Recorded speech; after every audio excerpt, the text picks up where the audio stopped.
oli niinku kirjoitettu ilman se kutsu. Että nyt saisi tuon viedä tuon lopun.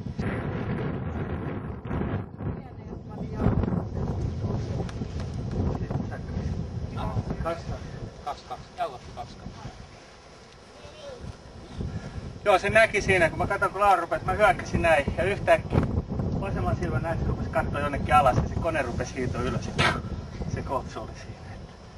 Ei tarvitse kauan se keskittyminen helppoa. Homma, kun ei ole kehää, ei pysty sitä ulettua oikein käyttämään. Että pääsis niinku karkuun sinne. Kumpi tuossa tapauksessa voi?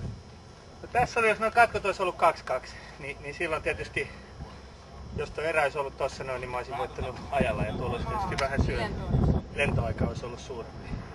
Mutta oikeassa kisassahan tässä olisi Lauran keisissä, niin tuo kone ulos, kakkoskone käymään, toinen mekanikko hakee tuosta streamerin ja taas takaisin. Ja tietysti tilanne olisi huono siinä tapauksessa, kun ei ole mitään syötävää. Että Lauran sitten mahdollisuus olisi se, että kasa päälle ja meikäläinen alas sieltä. Siinä on ainoa sauma.